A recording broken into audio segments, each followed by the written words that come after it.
Hi friends, मैं आकांक्षा Sharma GK with आकांक्षा में आपका स्वागत करती हूँ। कल मेंस का एग्ज़ाम है और उसके लिए आपको बहुत इंपॉर्टेंट प्रश्न मैं बताने वाली हूँ। कल मैंने मध्य प्रदेश की रियासतें और कला संस्कृति से संबंधित प्रश्न बताए थे। इसके अलावा अपराजित इतिहास से संबंधित प्रश्न मैंने स्टेटस पे और अपने व्हाट्सअप स्टेटस पे और ग्रुप में भी डाले हुए हैं। मध्य प्रदेश भूगोल से संबंधित प्रश्न बता रही हूँ कुछ इंपॉर्टेंट। और ये मध्य प्रदेश की बुकलेट है, मेरे मेंस का जो पैकेज है उसमें से मैंने ये बुकलेट उठा के आप लोग को बता रही हूँ, क्योंकि इसमें पूरे क्वेश्चंस को कवर किया गया है। देखो, ये टॉपिक की अगर बात की जाए तो ये भौतिक विभाग में आपसे अलग अलग पूछ सकते हैं, जैसे कि मालवा के पठार के बारे में स्थिति, बुंदेलखंड की स्थिति बताओ, मालवा के बताओ, मध्य भारत की बताओ या सतपुड़ा पठार की बताओ। तो आपको अलग अलग ये 5 नंबर में कर लेनी है।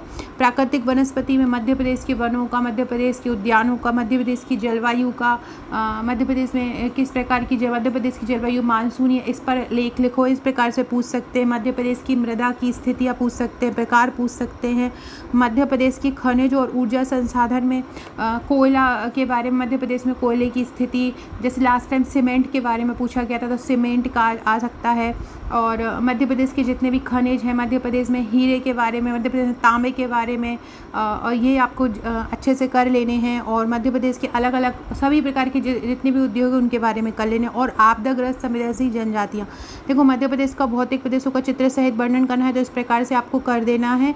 और ये जो मैं बोल रही हूँ, ये मालवा का पठार या मध्य भारत का पठार, ये आपसे 3 नंबर में पूछ सकते हैं। इसके मध्य प्रदेश बुंदेलखंड पठार की स्थिति और मालवा के पठार की, ये मैंने नोट्स में अलग अलग लिख दिया है कि अगर 5 नंबर 11 नंबर में कोई भी पठार आया है तो आपको लिख दो। अगर आपने मेरे नोट्स लिए होंगे तो आपको ये बहुत अच्छे से दिमाग में बैठा होगा कि पीछे पहले इंट्रो लिखना है, फिर चित्र बनाना है, विशेषताएं लिखना है, लास्ट में हमको निष्कर्ष लिख देना है। ऐसे ये रीवा पन्ना पठार की भौगोलिक विशेषताएं, इसी प्रकार पूरे के पूरे जितने भी पठार हैं उनकी भौगोलिक विशेषता, और इसमें से एक न एक पठार आपका आना ही है।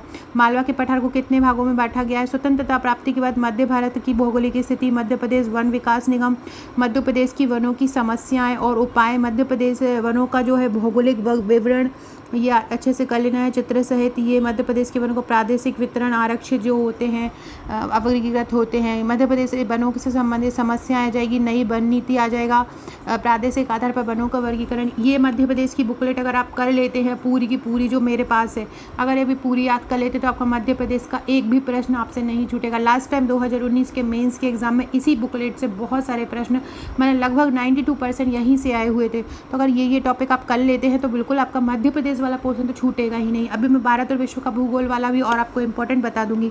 वन वृक्षों के आधार पर मध्य प्रदेश की वन संपत्ति, मध्य प्रदेश की जलवायु मानसूनी जलवायु, इस पर लेख लिखना है।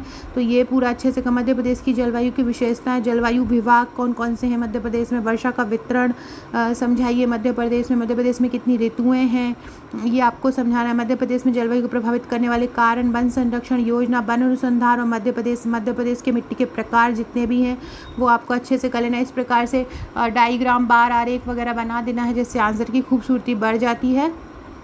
फिर मृदा अपर्दन, मृदा को समझाकर भौतिक रासायनिक मृदा निर्माण, मृदा में जो निर्माण होती है वो किस प्रकार से होती है, मध्य प्रदेश में सर्वाधिक अपर्दन कहाँ होता है, मृदा संरक्षण नियोजन,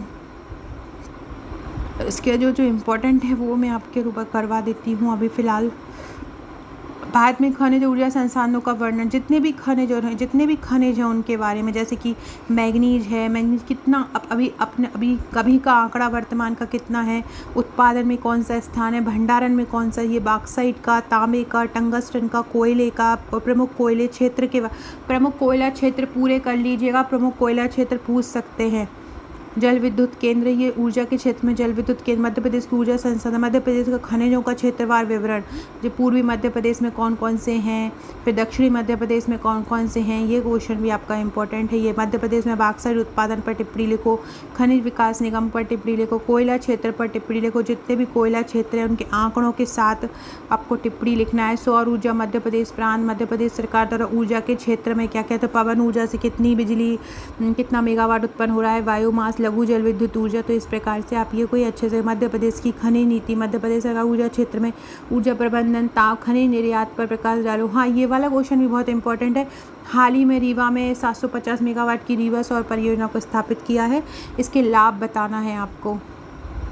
ये रीवा वाला क्वेश्चन पूछ सकते हैं क्योंकि रीवा में स्टार्ट भी हुआ। मध्य प्रदेश के जितने भी इंडस्ट्रियल कॉरिडोर है, उद्योग संबंधी मध्य प्रदेश की नीति, केंद्र सरकार द्वारा संचालित उद्योग पर हमको टिप्पणी लिखना है। फिर किसी उद्योग विकास निगम और उसके द्वारा स्थापित उद्योगों को लिखना है। इसके बाद सार्वजनिक क्षेत्र के जो उद्योग हैं उनके बारे में लिखना है। खनिज आधारित उद्योग के बारे में लिखना है पूरा, और कृषि आधारित उद्योग के बारे में लिखना है। वन आधारित उद्योग लिखना है, ये वन आधारित उद्योग हो गया। सीमेंट उद्योग, ये लास्ट टाइम पूछा था एग्ज़ाम में, सेम टू सेम यही क्वेश्चन पूछा था, मध्य प्रदेश के सीमेंट उद्योग पर टिप्पणी लिखो। और ये वाला आंसर 2019 के मेंस के नोट्स में भी था, यही का यही। अगर आपने लिए होंगे तो आप करके आए होंगे। फिर गौंड जनजाति पर मध्य प्रदेश की अब जितनी भी जनजातियाँ हैं उनके बारे में टिप्पणी है, आप देख सकते हैं। भील जनजाति, कोरकू, हर जनजाति को इसी प्रकार कवर किया है। पहले उसका इंट्रो दे दिया है, फिर चित्र बना दिया है, फिर उसकी विशेषता देखिए। इस प्रकार से पूरी जनजातियां हैं ये कवर हुई हैं। फिर जनजाति की विशेषता, अति संवेदनशील आदिवासी समूह के विशेष संदर्भ में अनुसूचित जनजातियों का वर्णन, ये मेंस में बहुत बार पूछा जा चुका है और अभी भी इसके पूछे जाने की संभावना है, तो ये क्वेश्चन भी बहुत इंपॉर्टेंट हो जाता है। अब मैं आपको बताती हूँ भारत और विश्व भूगोल का।